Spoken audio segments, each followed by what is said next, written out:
खूपदा वाटतं तिच्यासारखं जगावं, तिच्याच नजरेने जगाकडे बघावं, इन्कमच्या गुणिलेला इच्छांनी भागावं आणि मनातलं वास्तव स्वप्नात मागावं.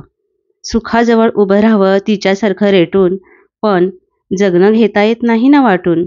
खूपदा वाटतं तिच्यासारखं हसावं, सांडलेल्या दुःखाला सुखाने पुसावं, अश्रूंच्या आरशातही सदा हसरं दिसावं, मौजेच्या गारा वेचत पावसात बसावं.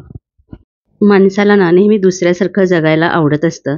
त्यावरची ही सुंदर कविता प्रसाद ओक यांच्या आवाजात ऐकलेली आणि मला खूप आवडली, म्हणून मी माझ्या कविता आवडणाऱ्या मैत्रिणींसाठी ही शेअर करत आहे. फक्त मी ही थोडीशी चेंज करून फिमेल व्हर्जनमध्ये म्हटलेली आहे. तर आजचा व्हिडिओ थोडासा वेगळा आहे, पण तुम्हाला तो नक्की आवडेल. मोठं झाल्यानंतर कोण व्हायला आवडेल असा प्रश्न आपल्याला प्रत्येकीला लहानपणी विचारलेला असतो आणि आपण वेगवेगळं उत्तर जरी दिलेलं असलं तरी त्यामध्ये कोणीही मी गृहिणी होणार असं सांगितलेलं नसतं.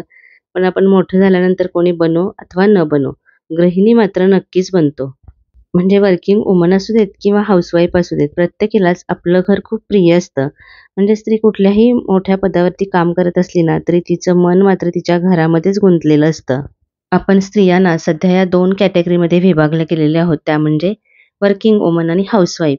आणि खरं सांगायचं तर दोघींची खूप द्विधा मनस्थिती असते. म्हणजे वर्किंग वुमनला वाटतं की आपण आपल्या घरासाठी पुरेसा वेळ देऊ शकत नाही आहे आणि गृहिणी असतात आपण, त्यांना असं वाटतं की आपण काही कमवत नाही आहोत, इंडिपेंडंट नाही आहोत.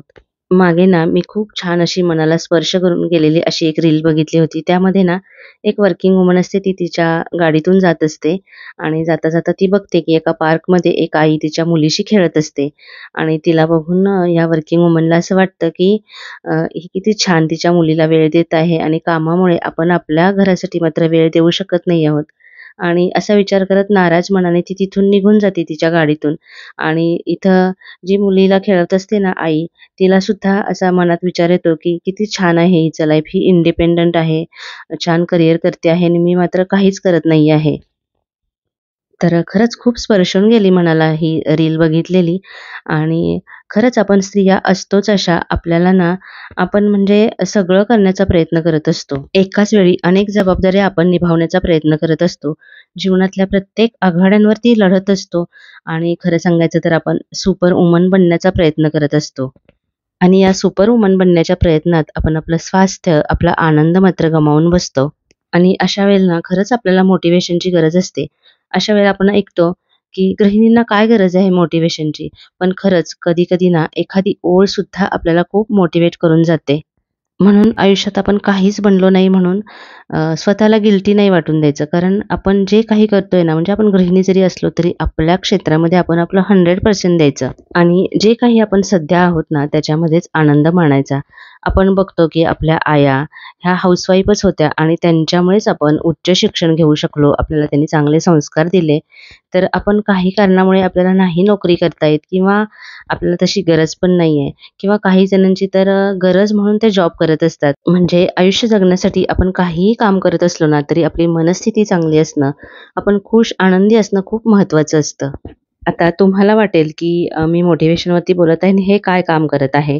पण जर मी नुसतीच बोलत राहिली, तर कदाचित तुम्हाला सुद्धा ते बोर होईल.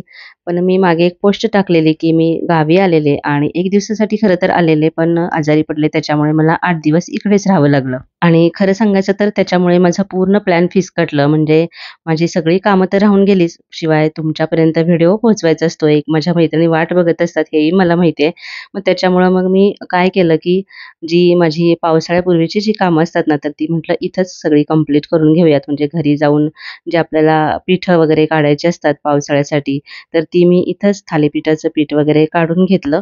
आणि मला माहिती आहे, की माझ्या मैत्रिणी माझ्या व्हिडिओची वाट बघत असतात. त्याच्यामुळे म्हटलं चला हे काम करता-करताच आपण एक चांगलासा व्हिडिओसुद्धा बनवूयात. इथं तुम्ही आता घरघंटी बघत असाल, तर मी बघितलं, की गावाकडे ना सगळ्यांच्या प्रत्येकाच्या घरी घरघंटी आहे. आणि खरं सांगायचं तर त्यामुळे त्यांचं काम एवढं सोपं झालेलं आहे आणि मला सुद्धा ही गोष्ट खूप आवडली आणि आपली कामं सोपी करणाऱ्या ह्या गोष्टी आपण घ्यायलाच हव्यात असं मला वाटायला लागलंय. तर थोडंसं बरं वाटल्यानंतर मी हा व्हिडिओ बनवायला घेतला.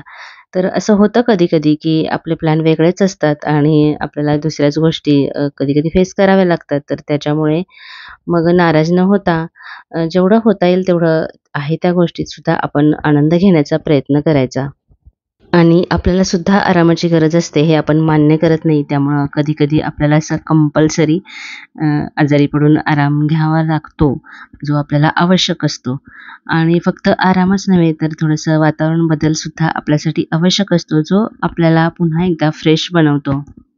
आणि 1 दिवसासाठी गावी आलेली, त्यामुळे मी सोबत ट्रायपॉड वगैरे काहीच आणलं नव्हतं. त्याच्यामुळे व्हिडिओ कसा बनवायचा हा सुद्धा एक प्रश्न होता. तरीसुद्धा मी एक प्रयत्न केलेला आहे.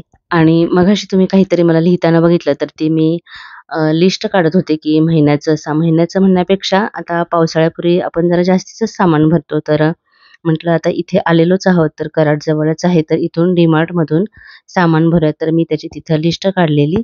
आणि सगळ्याच वस्तूंवरती DMartमध्ये बऱ्यापैकी ऑफर असते, त्यामुळे आपले बरेचसे पैसे वाचतात. आणि त्याशिवाय यावेळेला DMartमध्ये खूप सुंदर अशा पर्ससुद्धा होत्या. पण मी ठरवून आलेली, की जेवढी लिस्ट काढलेली आहे तेवढंच सामान घेऊन यायचं, त्या व्यतिरिक्त काहीही घ्यायचं नाही. त्यामुळं मी जेवढी लिस्ट काढलेली तेवढंच जे गरजेचं सामान होतं तेवढंच फक्त मी DMartमधून घेतलं. कारण अशा छान-छान गोष्टी बघितल्यानंतर मोह होतो हे सगळं घ्यायचा. पण मी स्वतः ठरवलेलंच होतं, की असं काहीही इथं जाऊन घ्यायचं नाही. त्यामुळं हे सगळं घेऊन आम्ही संध्याकाळ झाली आम्हाला घरी यायला आणि दुसऱ्या दिवशी आम्ही चिपळूणला जायला निघालो. मध्येच हे एक ठिकाण आहे, तर इथं इंद्रायणी तांदूळ चांगला मिळतो. शिवाय इथं घाटावरची तिखट म्हणजे चटणी आणि सेंद्रिय गूळ वगैरे सुद्धा मिळतो. तर मी म्हटलं चला, म्हणजे पहिल्यांदाच मी इथं तांदूळ घेतले, इंद्रायणी तांदूळ. नेहमी मी गावावरून आणते, पण यावेळेला तो घ्यायचा राहून गेलेला म्हणून म्हटलं इथून घेऊयात. आणि आता सामान पण भरायचंच होतं, तर म्हटलं चला जाता-जाता हे तांदूळसुद्धा इथून घेऊयात. तर जिथं-जिथं नॅचरल गोष्टी मिळतात ते घेण्याचा माझा प्रयत्न असतो. आणि पावसाळ्यापूर्वी तर आपण हे सगळं सामान वगैरे घरामध्ये भरतच असतो. तर मी सुद्धा हे सगळं घेतलेलं आहे. तर अशाच असतो आपण गृहिणी, जिथं जाईल तिथं आपल्या घराचाच विचार आपल्या डोक्यात असतो. आपल्या घरासाठी काय करायचं ह्याच गोष्टी आपल्या मनामध्ये असतात. तर आता पुन्हा आम्ही आता पुढे निघालेलो आहोत. तर जाता-जाता बघा बाजूला ना फणस आणि जांभळं, करवंद वगैरे अशा भरपूर असे घेऊन बसलेले होते. पण मी त्याचा व्हिडिओ करायचे विसरले. पण मी जांभळं आणि करवंदी घेतली. कारण या सीझनमध्ये ना एकदा तरीही हा रानमेवा आपण खायलाच पाहिजे. आणि डोंगरातून, कडेकपाऱ्यातून ही रानमेवा ही लोकं हे गोळा करत असतात. तर आपण सुद्धा त्यांच्याकडून थोडंसं हे काहीतरी घेतलं ना, की त्यांनासुद्धा थोडेफार पैसे मिळतात आणि त्यांच्यासुद्धा जीवनात आनंद येऊ शकतो. आणि निसर्गसुद्धा आपल्याला भरभरून काही देत असतो, तर आपण सुद्धा ते घ्यायला हवं. आणि आता आम्ही पोहोचलेलो आहोत घरी, तर तुम्हाला दाखवते ही जांभळं आणि करवंद मी घेतलेली. तर अशा छोट्या-छोट्या गोष्टीतून सुद्धा आपल्याला किती आनंद मिळतो बघा, आणि तो आपल्याला घेता यायला हवा. कारण कधी-कधी ना आपण ठरवलेलं असतं वेगळंच, आपण बनतो वेगळंच आणि आपण असतो वेगळेच. पण तरीसुद्धा एक डायलॉग आहे बघा, कि कितना भी ट्राय कर ले बनी, जिंदगी में कुछ ना कुछ तो छूटेगा ही, तो जहाँ पर है वहीं पे जिंदगी के मजे ले ले. तर हा होता आजचा व्हिडिओ कसा वाटला हे मला नक्की कमेंट करून सांगा. आणि जाता जाता व्हिडिओला लाईक करायला अजिबात विसरू नका. आणि अजून आपल्या चॅनलला जर सबस्क्राईब केलं नसेल तर प्लीज सबस्क्राईब करा. पुन्हा भेटूया अशाच एखाद्या छानशा व्हिडिओसह. तोपर्यंत खुश रहा, आनंदी रहा.